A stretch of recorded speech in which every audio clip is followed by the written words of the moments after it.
Hey guys, this video notification വന്ന ഇതേ സമയത്ത് ഈ ഒരു സെയിം സ്മാർട്ട് ഫോണിന്റെ ഒരുപാട് വീഡിയോയുടെ നോട്ടിഫിക്കേഷൻ വന്നു കാണും. സ്വാഭാവികമാണ്, ഇന്നാണ് എംബാർഗോ, ഇതിനു ശേഷമേ ഇതിനെക്കുറിച്ച് വല്ല കാര്യവും പറയാനായിട്ട് പറ്റുള്ളൂ. പക്ഷേ ഈ വീഡിയോയിൽ ഞാൻ ഷെയർ ചെയ്യാൻ പോകുന്നത് എൻ്റെ കയ്യിലുള്ള ഈ ഒരു വിവോ X90 പ്രോയിൻ്റെ സ്പെസിഫിക്കേഷൻസോ ഫീച്ചേഴ്സോ കാര്യങ്ങളൊന്നുമല്ല. ഈ അടുത്തായിട്ടൊരു പ്രാക്ടിക്കൽ യൂസ് കേസ് ഉണ്ടായി. അതിൽ എനിക്ക് ഒരു സ്മാർട്ട് ഫോൺ നല്ല രീതിയിൽ ടെസ്റ്റ് ചെയ്യാനായിട്ട് പറ്റി. അതിൻ്റെ ഒരു എക്സ്പീരിയൻസ് മാത്രമാണ് ഞാൻ പറയുന്നത്. ബാക്കി സ്പെസിഫിക്കേഷൻസ് ഫീച്ചേഴ്സും കാര്യങ്ങളും അതൊക്കെ അറിയണമെങ്കിൽ വേറെ വീഡിയോസ് കണ്ടോളൂ, കുഴപ്പമൊന്നുമില്ല. ഞാൻ ഇതിലും ഷെയർ ചെയ്യുന്നുണ്ട്, പക്ഷേ കാര്യമായിട്ട് നിങ്ങളത് പറഞ്ഞ് ബോറടിപ്പിക്കുന്നില്ല. സോ എന്താ സംഭവിച്ചതെന്ന് വെച്ചാൽ, കഴിഞ്ഞ ദിവസം എൻ്റെ കസിൻ്റെ എൻഗേജ്മെൻറ്റ് ഉണ്ടായി. അപ്പോൾ ആ ഒരു എൻഗേജ്മെൻറ്റ് നടന്നത് ചെന്നൈയിലാണ്. സ്വാഭാവികമായിട്ടും ആ ഒരു എൻഗേജ്മെൻറ്റിന് പോയപ്പോൾ എൻ്റെ കയ്യിലുള്ള എൻ്റെ പ്രൈമറി ഫോൺ ഏതാണ് എന്ന് നമ്മുടെ വീഡിയോ കാണുന്ന എല്ലാവർക്കും അറിയായിരിക്കും. അതുകൊണ്ട് തന്നെ ഫോട്ടോഗ്രാഫേഴ്സ് ഉണ്ടായില്ല. അത് ചെറിയൊരു ഫംഗ്ഷനായിരുന്നു. സോ ഫോട്ടോഗ്രാഫേഴ്സ് ഉണ്ടായില്ല. അപ്പോൾ എൻ്റെ കയ്യിലുള്ള പ്രൈമറി ഫോണിലായിരിക്കും ഞാൻ ഫോട്ടോ എടുക്കാൻ പോകുന്നത് എന്ന് വിചാരിച്ചിരുന്നു. പക്ഷേ ഇൻട്രസ്റ്റിംഗ്ലി ആ ഫോൺ എൻ്റെ കയ്യിൽ ഉണ്ടായിരുന്നെങ്കിലും ഞാൻ ഇതും കൂടി കയ്യിലെടുത്തായിരുന്നു. ഏത്? വിവോയുടെ X90 Pro. So Vivo X90 Pro എന്ന് പറയുന്നത് കഴിഞ്ഞ കൊല്ലം ഇറങ്ങിയിരുന്ന വിവോയുടെ X80 Pro ഇല്ലേ, അത് വളരെ കിടിലൻ സ്മാർട്ട് ഫോൺ ആയിരുന്നു. നല്ലൊരു camera phone, overall performance Snapdragon 8 Gen 1 വന്നതാണ്. സോ ആ ഒരു സ്മാർട്ട് ഫോണിൻ്റെ അപ്ഗ്രേഡാണ് എന്ന് നിങ്ങൾ തെറ്റിദ്ധരിക്കരുത്. ഇത് അപ്ഗ്രേഡ് അല്ല, ഇതിൻ്റെ തന്നെ വിവോ X90 Pro Plus എന്ന് പറയുന്ന സ്മാർട്ട് ഫോൺ ചൈനയിൽ ഇറങ്ങിയായിരുന്നു. അതാണ് ആക്ച്വൽ അപ്ഗ്രേഡ്.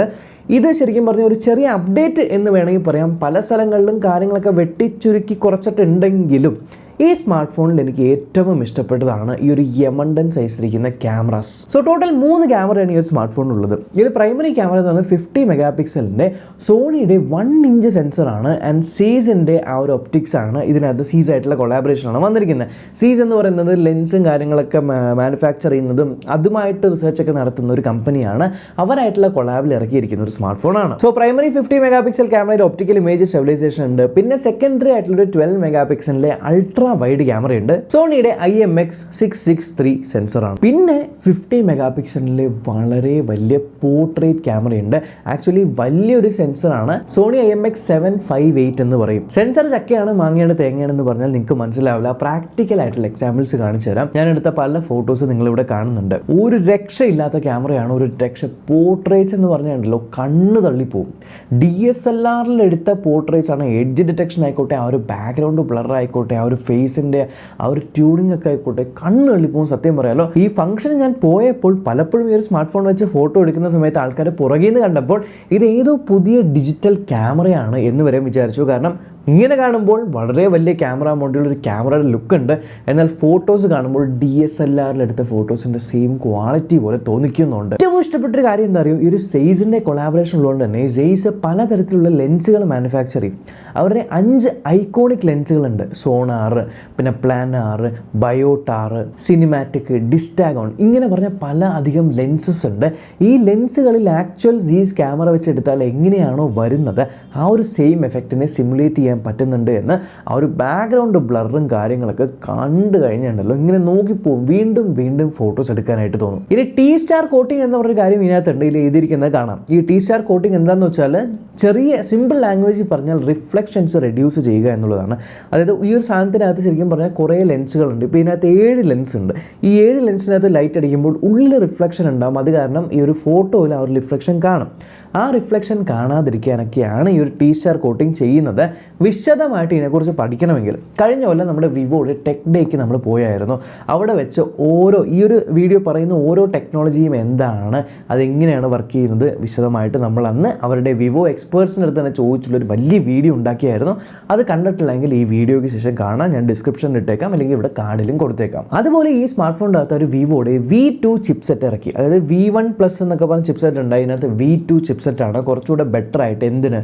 ഇത് 2 കാര്യത്തിന് ഹെൽപ്പ് ചെയ്യും. ഒന്ന്, ലോ ലൈറ്റിലൊക്കെ നിങ്ങൾ വീഡിയോസ് അല്ലെങ്കിൽ ഫോട്ടോസ് എടുക്കുമ്പോൾ ബെറ്റർ ആയിട്ടുള്ള റിസൾട്ട്സ് കിട്ടാൻ, അല്ലെങ്കിൽ ഗ്രെയിൻസ് കളയാനായിട്ട്, അല്ലെങ്കിൽ വീഡിയോ അല്ലെങ്കിൽ ഫോട്ടോ എടുക്കുന്നതിന് മുന്നേ തന്നെ എന്തായിരിക്കും നമ്മൾ എടുക്കാൻ പോകുന്നതെന്ന് റിയൽ ടൈമിൽ പ്രിവ്യൂ ചെയ്യാനായിട്ടും, അതേപോലെ ഇപ്പോൾ 4K നൈറ്റിലൊക്കെ വീഡിയോസ് എടുക്കുകയാണെങ്കിൽ പോലും ഗ്രെയിൻസ് ഇല്ലാതെ വളരെ കൂടുതൽ ലൈറ്റ് ക്യാപ്ചർ എടുക്കാനായിട്ട് സഹായിക്കും. ആൻഡ് ഇത്തവണ അവർ പറഞ്ഞിരിക്കുന്നത് കൈകൊണ്ട് പിടിച്ച് കൈയിനെ ഫോട്ടോ എടുത്ത് ആസ്ട്രോ ഫോട്ടോഗ്രാഫി ചെയ്യാമെന്നാണ്.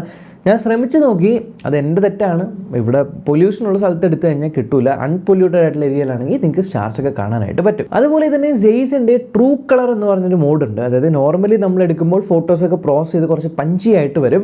അല്ലാതെ ആക്ച്വൽ കളർ എന്താണ് എന്നുള്ള രീതിയിൽ ഫോട്ടോ എടുക്കണമെങ്കിൽ ആ ഒരു സെയ്സ് ട്രൂ കളർ ഓൺ ആക്കിയാൽ അങ്ങനെയും കിട്ടും. സോ പ്രൈമറി 50 മെഗാ പിക്സലും വളരെ നല്ല ഡീറ്റെയിൽസ് വരുന്നുണ്ട്, വളരെ നല്ല HDR വരുന്നുണ്ട്. ഈവൻ അതിനും ഈ ഒരു V2 ചിപ്സെറ്റ് സഹായിക്കും. ആൻഡ് പോർട്രേറ്റ് ഫോട്ടോസ് നിങ്ങൾ കണ്ടായിരുന്നല്ലോ, അത്രയധികം കിടിലം പോർട്രേറ്റ് ഫോട്ടോസ് ആണ് വരുന്നത്. ഇനി ഈ ഒരു അൾട്രാ വൈഡ് ക്യാമറയുടെ കാര്യം പറയുകയാണെങ്കിലും അതിലും കൺസിസ്റ്റൻ്റ് ആയിട്ടുള്ള ഫോട്ടോസ് എടുക്കുന്നുണ്ട്. പക്ഷേ അൾട്രാ വൈഡ് നിങ്ങൾക്ക് മാക്രോ ക്യാമറ ആയിട്ടും യൂസ് ചെയ്യാം. മാക്രോ ഫോട്ടോസും ഒരു രക്ഷയില്ല മോനെ. ഇനി ഫ്രണ്ട് ക്യാമറയുടെ കാര്യത്തിലേക്ക് വരുവാണെങ്കിൽ 32 മെഗാ പിക്സലിൻ്റെ ഒരു ഫ്രണ്ട് ക്യാമറയാണ് വരുന്നത്. ഫോട്ടോസൊക്കെ കൊള്ളാം. പക്ഷെ ഒരു കാര്യം ഞാൻ ഇപ്പോഴും ചോദിക്കുകയാണ്, ഒരു ഫ്ലാഗ്ഷിപ്പ് ലെവൽ ഡിവൈസാണിത്. ഈ ഒരു ഫ്ലാഗ്ഷിപ്പ് ലെവൽ ഡിവൈസ് ആയിട്ട് പോലും ഫ്രണ്ടിൽ നിങ്ങൾക്ക് 4K റെക്കോർഡിങ് തരുന്നില്ല എന്നുള്ളതാണ്. 4K 30 FPS പോലും ഇല്ല. ഈവൻ വളരെ വില കുറഞ്ഞ സ്മാർട്ട് ഫോൺ വിവോ ഇറക്കുന്ന തന്നെ ഏതാണ് V27 പ്രോയിൽ വരെ ഒരു 4K 60 FPSൻ്റെ ഫ്രണ്ട് ക്യാമറ റെക്കോർഡിംഗ് കൊണ്ടുവന്നായിരുന്നു. ഐ ഡോണ്ട് നോ വൈ ഇത്രയും വില കൂടിയ ഒരു ഫ്ലാഗ്ഷിപ്പ് ഫോണിൽ ഫ്രണ്ട് ക്യാമറയിൽ 4K 30 FPS പോലും റെക്കോർഡിംഗ് ഇല്ല. 1080p 60 FPS വരെ ഉള്ളൂ. And device is extremely good looking. ഒരു രക്ഷയില്ല. ബാക്ക് സൈഡിൽ ആ ഒരു ലെതർ ഫിനിഷും ആ ഒരു വളരെ പൊങ്ങി നിൽക്കുന്ന ആ ഒരു ക്യാമറ മൊഡ്യൂൾ, സീസിൻ്റെ ടാഗിങ്, ചുറ്റുമുള്ള ആ ഒരു സ്റ്റെയിൻലെസ് സ്റ്റീലിൻ്റെ ഫ്രെയിം, അതേപോലെ ആ ഒരു 3D കർവ്ഡ് ആയിട്ടുള്ള ഫ്രണ്ട് ഗ്ലാസും ബാക്ക് ഗ്ലാസും, ഈ ഒരു ചുറ്റും മൊത്തം ഫോം ഫാക്ടർ നോക്കി ഏകദേശം 214 ഗ്രാമാണ് ഇതിൻ്റെ വെയിറ്റ് വരുന്നത്. 9.3 മില്ലിമീറ്ററിൻ്റെ ഒരു തിക്നെസ് ആണ് ഈ ഒരു സ്മാർട്ട് ഫോണിനുള്ളത്. ടോട്ടലി ഒരു ഫ്ലാഗ്ഷിപ്പ് ബിൽഡ് ക്വാളിറ്റി. സോ എൻ്റെ കയ്യിലിരിക്കുന്ന ഈ ഒരു കളർ ലെജൻഡറി ബ്ലാക്ക് എന്നാണ് പറയുന്നത്. Legendary black is very good colour. കുറേ നേരമായിട്ട് ഞാൻ ക്യാമറയെ കുറിച്ച് പറയുന്നു. ഇനി അടുത്ത ഡിസ്പ്ലേ. ഇതിൻ്റെ ഡിസ്പ്ലേ എന്ന് പറയുന്നത് 6.78 ഇഞ്ചിൻ്റെ 3D കർവ്ഡ് ഡിസ്പ്ലേ ആണ്. 120 ഹെർട്സിൻ്റെ റിഫ്രഷ് റേറ്റ് തരുന്നുണ്ട്. ഇതിനകത്ത് നിങ്ങൾക്ക് പൾസ് വിത്ത് ഡിമ്മിങ് ഒക്കെ കിട്ടുന്നുണ്ട്. അത് ഐ സ്ട്രെയിൻ, ചുരുക്കി പറഞ്ഞാൽ അത് സാധാരണ മനുഷ്യനെ മനസ്സിലാക്കുന്ന രീതിക്ക് പറയുകയാണെങ്കിൽ ഉപയോഗിക്കുമ്പോൾ കണ്ണിന് സ്ട്രെയിൻ ഉണ്ടാവില്ല. പിന്നെ ബ്ലൂ ലൈറ്റ് എമിറ്റ് ചെയ്യുന്നത് കുറവാണ്. ഇവർക്ക് ബ്ലൂ ലൈറ്റിൻ്റെ എന്തോ സ്വിസ്സിൻ്റെ സർട്ടിഫിക്കേഷൻ ഒക്കെ കിട്ടിയിട്ടുണ്ട് ഈ ഒരു ഡിസ്പ്ലേക്ക്. പിന്നെ Q9 ഡിസ്പ്ലേ എന്ന് പറയുന്നു. Q9 എന്ന് പറയുമ്പോൾ ഇതിനകത്തുള്ള പവർ കൺസപ്ഷൻ കുറച്ചുകൂടെ കുറവായിരിക്കും. ഇതൊരു 2K ഡിസ്പ്ലേ ആണെന്ന് വെച്ചാൽ 2K ഡിസ്പ്ലേ അല്ല. എന്നാൽ ഫുൾ HD പ്ലസ് ആയിട്ടുള്ള ഡിസ്പ്ലേ ആണെന്ന് വെച്ചാൽ ഫുൾ HD പ്ലസ് ഡിസ്പ്ലേക്കും കുറച്ചുകൂടി കൂടുതൽ ലഭിക്കുന്നുണ്ട്. അതൊരു ഫുൾ HD പ്ലസ് ഡിസ്പ്ലേ എന്ന് വേണമെങ്കിൽ പറയാം. അത്യാവശ്യം നല്ല ബ്രൈറ്റ്നസ് ഉണ്ട്. 1300 നെറ്റ്സിൻ്റെ പീക്ക് ബ്രൈറ്റ്നസ് ഉണ്ട്. ഓവറോൾ വളരെ ഫ്ലൂയിഡ് ആണ് ഡിസ്പ്ലേയും കാര്യങ്ങളൊക്കെ. In display finger print sensor വരുന്നുണ്ട്. ആൻഡ് അത് ടോട്ടലി ഫാസ്റ്റ് ആണ്. ഓവറോൾ ഡിസ്പ്ലേയുടെ കാര്യത്തിൽ യാതൊരു കംപ്ലയിൻസും പറയാനില്ല. ഇനി പെർഫോമൻസ് വൈസ് ഞാൻ ആക്ച്വലി എക്സ്പെക്ട് ചെയ്തത് സ്നാപ്ഡ്രാഗൺ 8 Gen 2 വരാനാണ്. എന്നാൽ ഇവർ ഡിമെൻസിറ്റിയുടെ സൈഡിലേക്കാണ് പോയേക്കുന്നത്. ഡിമെൻസിറ്റി 9200. ഡിമെൻസിറ്റി 9200 പ്രോസർ എങ്ങനെയുണ്ടെന്ന് ചോദിച്ചാൽ AnTuTu സ്കോർസ് നോക്കുവാണെങ്കിൽ ഏകദേശം 12 ലക്ഷത്തോളം സ്കോർ വരുന്നുണ്ട്. നമ്മൾ റാങ്കിങ് വൈസ് നോക്കുവാണെങ്കിൽ ഏറ്റവും ടോപ്പിലൊക്കെ നമ്മുടെ വിവോ X90 Pro പ്ലസ് ഞാൻ ആദ്യം പറഞ്ഞില്ലേ, അത് ഏകദേശം 13 ലക്ഷത്തോളം വരുന്നുണ്ട്. സോ ഏകദേശം ഒരു 7th റാങ്കിൽ വരുന്ന ഫാസ്റ്റസ്റ്റ് ഫോണായിട്ടാണ് ഇതിരിക്കുന്നത്. സോ പെർഫോമൻസ് വൈസ് യാതൊരു പ്രശ്നവുമില്ല.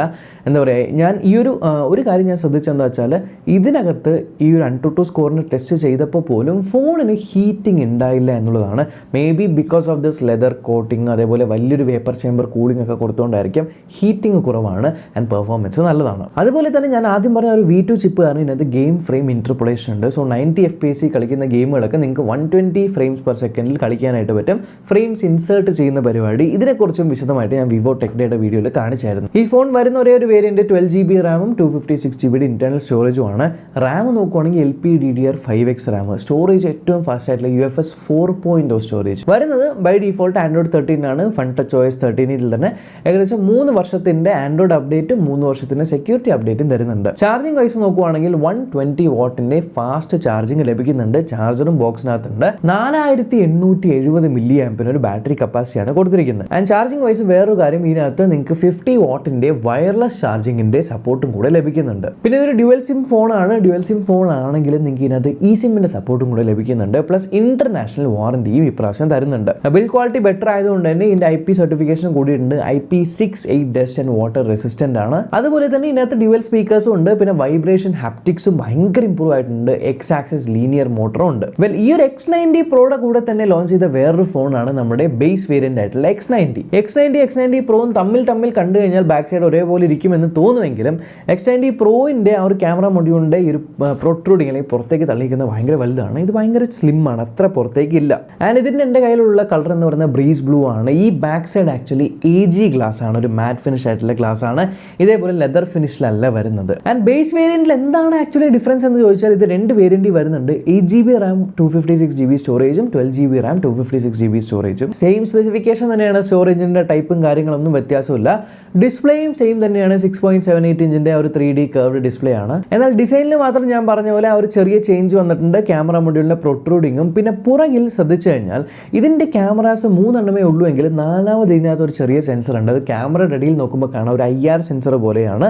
ആ ഒരു സാധനം ഇതിനകത്തില്ല. ഇതിനകത്ത് ജസ്റ്റ് 4th ക്യാമറ പോലെ വെച്ചിരിക്കുന്നത് ഡമ്മിയാണ്. അതുകൊണ്ട് തന്നെ ഇതിന്റെ വെയിറ്റ് ഏകദേശം ഒരു 14 ഗ്രാം കുറഞ്ഞിട്ടുണ്ട്. 200 ഗ്രാം മാത്രമേ വെയിറ്റ് ഉള്ളൂ. ആൻഡ് തിക്നെസ്സും കുറവാണ്. 8.4 മില്ലിമീറ്റർ മാത്രമേ തിക്നെസ് ഉള്ളൂ. ഇതിലും നിങ്ങൾക്ക് Zന്റെ ഒപ്റ്റിക്സ് ആണ് വരുന്നത്. T-Star കോട്ടിംഗ് ലഭിക്കുന്നുണ്ട്. പക്ഷെ ക്യാമറാസിന്റെ സെൻസേഴ്സ് വ്യത്യാസമുണ്ട്. അതിൽ കണ്ട പോലെ വലിയ 1 ഇഞ്ചിന്റെ സെൻസർ അല്ല വരുന്നത്. ഇതിനകത്ത് വരുന്നത് 50 മെഗാ പിക്സലിന്റെ VCS IMX866ന്റെ ഒരു സെൻസറാണ്. ഇതിനകത്തും ഒപ്റ്റിക്കൽ ഇമേജ് സ്റ്റെബിലൈസേഷൻ ഉണ്ട്. വീഡിയോസ് ഒക്കെ എടുക്കുമ്പോൾ സ്റ്റേബിൾ ആയിട്ടിരിക്കും. എന്നാൽ സെക്കൻഡറി ക്യാമറ ഒരു 12 മെഗാ പിക്സലിന്റെ അൾട്രാ വൈഡ് IMX663 സെൻസറാണ്. അതേ 12 മെഗാ പിക്സൽ IMX663 സെൻസർ തന്നെയാണ് പോർട്രേറ്റ് ക്യാമറയ്ക്ക് ഉപയോഗിച്ചിരിക്കുന്നത്. ബാക്കിയൊക്കെ സെയിം ആണ്. ഫ്രണ്ടിൽ 32 മെഗാ പിക്സലിന്റെ ഫ്രണ്ട് ക്യാമറ. Processor same Dimensity 9200 processor. എന്നാൽ കുറച്ചുകൂടെ സ്ലിം ആയതുകൊണ്ട് ബാറ്ററി കപ്പാസിറ്റി ലേശം കുറച്ചിട്ടുണ്ട്. 4810 മില്ലി ആംപിയർ ആണ് ഇതിനകത്ത് വരുന്നത്. 120 വാട്ടിന്റെ ഫാസ്റ്റ് ചാർജിംഗ് ഉണ്ട്. എന്നാൽ ആ ഒരു 50 വാട്ടിന്റെ വയർലെസ് ചാർജിംഗ് ലഭിക്കുന്നില്ല. അതേപോലെ ഇതിന്റെ IP റേറ്റിംഗിലും വ്യത്യാസമുണ്ട്. IP64 റേറ്റഡ് ആണ്, മറ്റേപോലെ 68 റേറ്റഡ് അല്ല. എന്നാൽ നിങ്ങൾക്ക് ഇന്റർനാഷണൽ വാറന്റി ലഭിക്കുന്നുണ്ട്. 3 വർഷത്തെ OS അപ്ഡേറ്റ്സ് ലഭിക്കുന്നുണ്ട്. ആൻഡ് പെർഫോമൻസ് വൈസ് ഞാൻ കണ്ട ഒരു വ്യത്യാസം എന്ന് പറയുന്നുണ്ടല്ലോ, ഇതിന്റെ AnTuTu സ്കോർ നിങ്ങൾ നോക്കുവാണെങ്കിൽ ഏകദേശം 11 lakhsോളമാണ് വരുന്നത്. 11,55,000 ആണ് വരുന്നത്. മറ്റേതിൽ 12 lakhs വന്നു. ആൻഡ് AnTuTu സ്കോർസ് 2 റൺ ചെയ്തപ്പോൾ കണ്ടത് ഇതിനകത്ത് ചൂടാവുന്നുണ്ടായില്ല. ഇതിനകത്ത് ബാക്ക് പാനൽ വാം ആവുന്നുണ്ടായി. മേ ബി ആ ഒരു വാമത്ത് കാരണമായിരിക്കാം കുറച്ച് സ്കോർ അങ്ങ് കുറഞ്ഞത്. അതുകൊണ്ട് തന്നെ പെർഫോമൻസ് വൈസ് രണ്ടും വളരെ നല്ല പെർഫോമിംഗ് ആണെങ്കിലും X90 Pro ആണ് X90നേക്കാളും കുറച്ചുകൂടെ ബെറ്റർ ആയിട്ട് ഈ ഒരു AnTuTu സ്കോർസിലൊക്കെ പെർഫോം ചെയ്യുന്നത്. പിന്നെ അതേപോലെ തന്നെ നമ്മുടെ ഈ ഒരു യൂസർ ഇന്റർഫേസ് നോക്കുവാണെങ്കിൽ ഇതിനകത്ത് നിങ്ങൾക്ക് ഹോട്ട് ആപ്സ്, ഹോട്ട് ഗെയിംസ് പോലെയുള്ള ബ്ലോട്ട് വെയേഴ്സ് ലഭിക്കുന്നുണ്ട് എന്നുള്ളതാണ്. എന്തായാലും overall I am very much satisfied with both devices in camera performance. ഒരു രക്ഷയില്ലാത്ത ക്യാമറ ഫോൺസ് തന്നെയാണ്. ആൻഡ് ഓവറോൾ നിങ്ങളൊരു ഡീസൻ്റ് ആയിട്ടുള്ള ഡിവൈസ് നോക്കുവാണെങ്കിൽ പെർഫോമൻസ് വൈസും യാതൊരു കോംപ്രമൈസും വരുത്തിയിട്ടില്ലാത്ത ഡിവൈസുകളാണിത്. ഒരേ ഒരു വിഷമം മാത്രമേ ഉള്ളൂ, X90 Pro Plus ഇന്ത്യയിൽ ഇറങ്ങിയിരുന്നെങ്കിൽ ഭയങ്കര യൂസ്ഫുൾ ആയിട്ടുള്ളൊരു ഫോണും കൂടി ആയിരുന്നേനെ. അത് വന്നില്ല എന്നുള്ളത് സങ്കടകരമായ ഒരു കാര്യമാണ്. അപ്പോൾ അത്രയുള്ള ഈ ഒരു വീഡിയോ ഇൻഫർമേറ്റീവ് ആയിട്ട് തോന്നി ഉറപ്പായിട്ടും ചാനൽ ചെക്ക് ചെയ്യാനും ഇതുവരെ സബ്സ്ക്രൈബ് ചെയ്തിട്ടില്ല, സബ്സ്ക്രൈബ് ചെയ്യാൻ തുടർച്ചയായി ബെല്ലൈക്കൻ ക്ലിക്ക് ചെയ്ത് ഓൺ നോട്ടിഫിക്കേഷൻ എനേബിൾ ചെയ്യാൻ മറക്കണ്ട. നമ്മൾക്കിനി അടുത്ത വീഡിയോയിൽ കാണാം. ബൈ.